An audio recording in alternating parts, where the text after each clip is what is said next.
우리는 지난 3시간에 걸쳐서 여호와를 경외하며 그의 길을 걷는 자들이 받는 복에 대해서 생각해 보았습니다.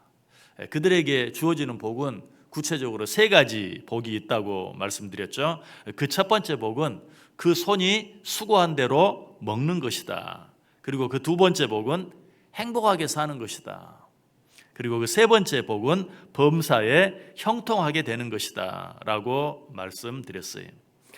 그런데 이 3가지 복은 단순히 3가지 종류의 복을 말하는 것일 뿐만 아니라 미래와 과거와 현재와 미래를 아우르는 전천후 축복을 상징하는 것이기도 하다라고 말씀드렸죠.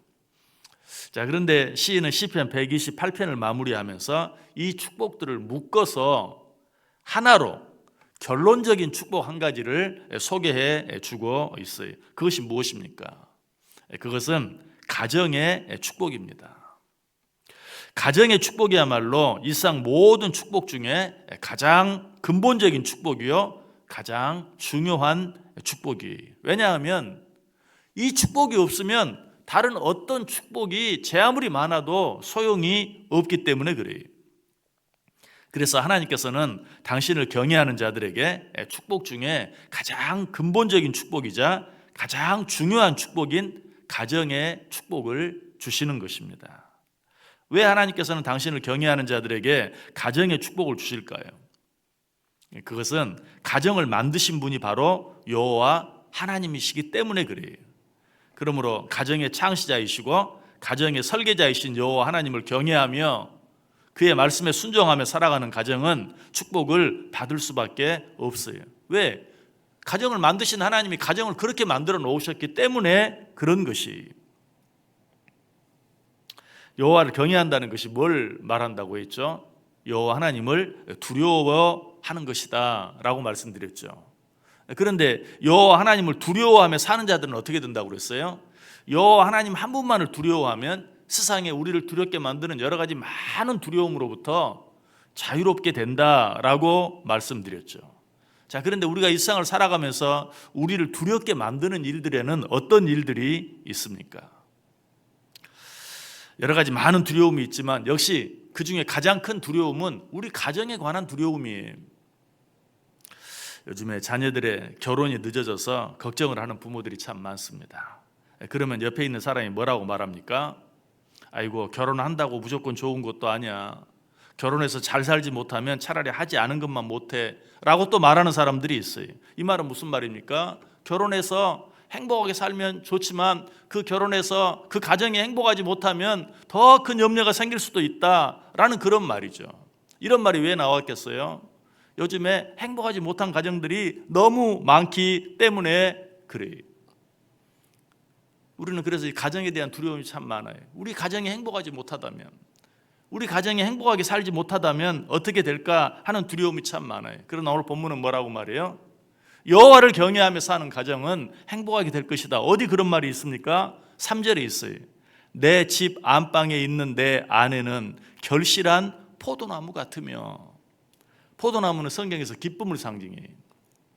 특별히 결실하여 포도 열매가 주렁주렁 달려있는 포도나무는 더 큰 기쁨을 줄 수 있는 것을 말하는 것이죠. 여호와를 경외하는 자의 아내가 이와 같이 먼저는 남편에게 큰 기쁨을 주게 되면 결과적으로는 어때요? 그 가정이 행복한 가정이 된다는 것이. 이처럼 우리가 여호와를 경외하며 살 때 우리들이 일상을 살면서 가지고 있는 가장 큰 두려움, 가정의 행복에 대한 그런 두려움, 이 두려움으로부터 자유롭게 되어진다. 보다 적극적으로 그런 가정은 행복한 가정이 된다라고 말하고 있어요.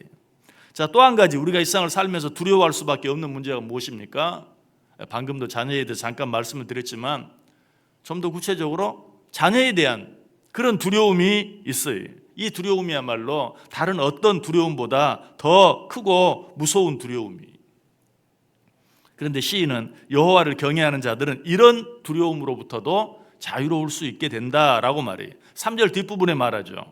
내 식탁에 둘러앉은 자식들은 어린 감람나무 같으리로다. 역시 성경에서 감람나무는 뭘 상징하는가? 역시 기쁨을 상징해요. 왜? 우리들은 뭐 이 감람나무 기름, 올리브 기름 그것과 그렇게 친하지 않을 수도 있지만 이 이스라엘 사람들은 이 감람나무 기름, 올리브 기름이 없이는 생활이 되질 않아요. 이처럼 감람나무 기름은 중요한 것이고 그 감람나무 기름은 그 사람들에게 기쁨을 주는 것이. 그런데 여호와를 경외하며 사는 자의 자식들이 바로 이 감람나무와 같다. 결국 뭐예요? 모든 사람들을 기쁘게 하는 자들이 된다. 그들의 자녀들은 모든 사람들에게 기쁨이 되는.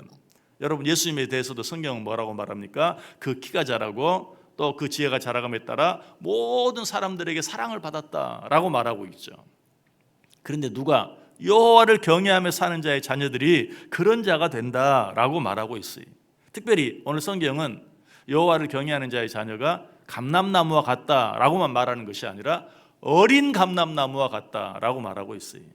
그건 무슨 의미입니까? 이제 수명이 다한 그런 감람나무가 아니라 어린 감람나무라면 앞으로 오랫동안 얼마나 더 큰 기쁨을 사람들에게 주겠는가 하는 것을 우리에게 간접적으로 말해주고 있죠. 누구의 자녀가? 여호와를 경외하며 사는 자의 자녀가 그렇게 될 것이다. 또 한 가지 감람나무의 특징이 있어요. 이 감람나무는 수명이 길기로 유명합니다. 얼마나 오래 사는가? 여러분들이 혹시 이스라엘의 성지 순례를 가보면 이 성지 순례를 인도하는 가이드들이 이런 말을 자주 해요. 저기 저 감람나무는 예수님 당시부터 있었던 나무입니다. 다시 말해서 그 수령이 몇천 년 이상 된다는 것이. 감람나무는 그처럼 오래 살기로 유명해요. 결국 여호와를 경외하며 사는 자의 자녀들은 어떻게 된다? 이 세상에서 건강하고 행복하게 오래 살게 될 것이다 라고 말하고 있어요. 자, 이 사실은 오늘 본문 속에서도 확인할 수 있죠.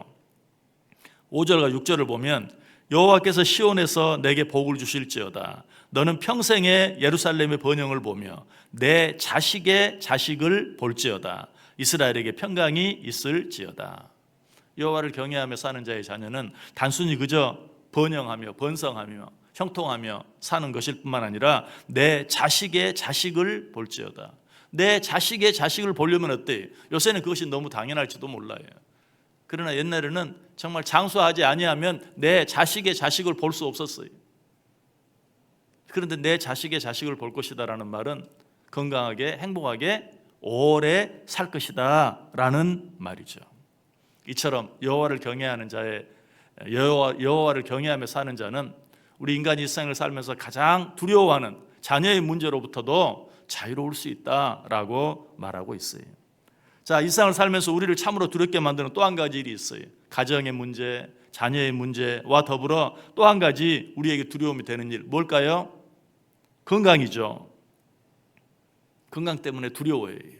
만약 내가 건강을 잃는다면 생각하면 두려워해요. 그런데 하나님께서는 당신을 경외하며 사는 자들에게는 이런 축복까지도, 건강의 축복까지도 허락해 주신다고 말하고 있어요. 하나님을 경외하며 사는 것과 건강과 무슨 관계가 있습니까? 깊은 관계가 있어요.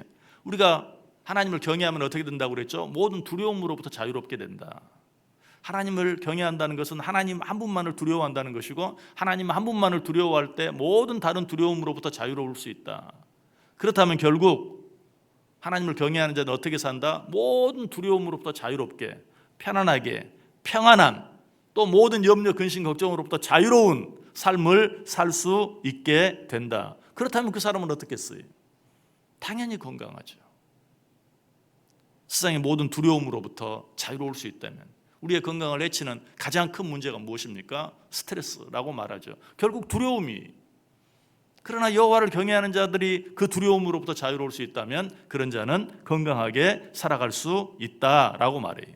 그래서 솔로몬이 뭐라고 말하는 줄 아세요? 우리 같이 한번 읽어볼까요? 잠언 19장 23절 말씀. 우리 같이 한 목소리로 읽습니다. 여호와를 경외하는 것은 사람으로 생명에 이르게 하는 것이라. 경외하는 자는 족하게 지내고 재앙을 당하지 아니하느니라. 아멘. 결국 무슨 말이에요? 하나님을 경외하며 사는 자들은 모든 일로부터 자유롭게 되어지고 결과적으로 그 육신도 건강하게 될 것이다 라고 말하고 있어요. 다시 한번 말씀드립니다. 우리가 하나님을 두려워하지 아니하고 살아갈 때는 세상의 모든 것들이 두려울 수밖에 없어요. 그러나 진정으로 하나님을 경외하며 살아간다면 그런 모든 다른 두려움으로부터 우리는 자유로울 수 있어요. 어떤 두려움? 우리 가정의 두려움, 우리 자녀에 관한 두려움, 우리 건강에 관한 두려움, 이런 모든 두려움으로부터 해방될 수 있다. 여러분 어떻게 살기를 원하세요? 하나님을 경외하지 아니함으로 세상의 모든 두려움으로부터 시달리는 그런 삶을 살기를 원하십니까? 그래서 우리의 가정도 행복하지 못하고 우리의 자녀도 잘 되지 못하고 우리의 건강에도 손해보며 살아가는 그런 삶을 원하세요? 그런 삶을 원하는 사람은 아무도 없죠. 그렇다면 어떻게?